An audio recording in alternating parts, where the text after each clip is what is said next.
李小姐结束一天的工课，回去伊睡伫捷运上山站附近的厝，拍开大门，要先爬6层楼。本身是台北人的李小姐离开厝内独立生活，但是伊的月俸根本约袂到台北市的厝价。为着省钱，因当中4个朋友一个月开28000块的厝税，所以这间楼顶买另外大的，伊家己负担4000块。它的大小就只有4坪这样子，只摆得下衣柜跟床，然后有一个对外窗，很小。这种楼顶买另外大违法建筑，台北市真济，居住条件通常较歹。李小姐讲，会使用28000税到这款的厝，已经真好运。我工作是需要开车的，所以就是我在这边的车位也是4000块。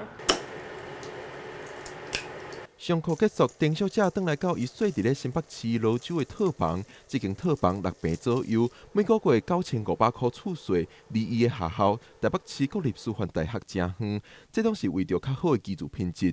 迄当阵我会租这间，就是因为遮的浴室较大间，因为讲，我进前住的所在就敢若一个洗手台、一个马桶，就安尼，遮就是会当看到，就是各有所在通行。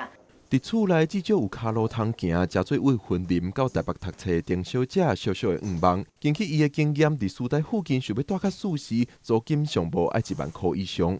敢有亲像你咧睡厝的？嘛是有，啊，毋过因拢住伫咧较贵的所在。差不多偌济啊？1万块1亿的款哦。经济能力不高的上北学生族群，也是买不起厝的台北少年人，拢需要税厝。不过台北市厝税悬，而且根据台北市主计处的统计，租金指数伫这10年期间，以0.5%到1%的速度，逐年提悬。推动居住正义的团体甚至认为，是这种恐无政府统计遐尼乐观。地方政府要解决厝税的问题，去社会主体是一种方式。第一期拢买袂起厝嘛。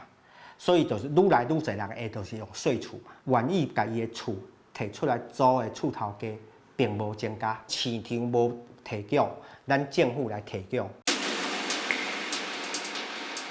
台北市长选战上竞争的三卡都，嘛拢提出政见要解决居住问题。民进党陈时中讲，社会主体伫4档内要达到57000户的目标，而且租金嘛要降。你用什么方式这么有效的？可以被盖出来，标数就把它定好来。换句话说，不但是要管理我自己，也要让市府的整个跟议会里面明白，这是我们的政策，就是要达到目标。无党一黄珊珊提出未来体政策，说未来体20档以上，有机会会使摕到地上权，而且过去纳的租金真侪投机款。社会主体的量有够啊，你较有可能来做。未来才是18年后的事。但是你从要现在开始做规划，不会影响我们推动社宅，这2个应该是可以齐头并行。国民党蒋万安提出千金换居政策，互时代带入新的社会主体。原有的老公寓整理了后，配合互少年人住。你叫时代人、老人搬厝，伊就无愿意的啦，因为习惯这个所在吧。我们并没有离开原本熟悉的环境，让他们感受到环境对他们的生活是全面的提升。OURS 认为，大家参选人的政见方向拢真好，但是执行上会拄到困难也袂少。而且现主时税厝族群，佮拄到税厝乌市的问题，厝主无报税，无愿意互厝卡入户籍，地方中央政府提供任何补助，厝卡可能拢摕袂到。政府也无法度知影厝税咧起的实际状况，拢是有待地方佮中央政府做阵来解决的。记者郭国良随谈报道，台北采访报道。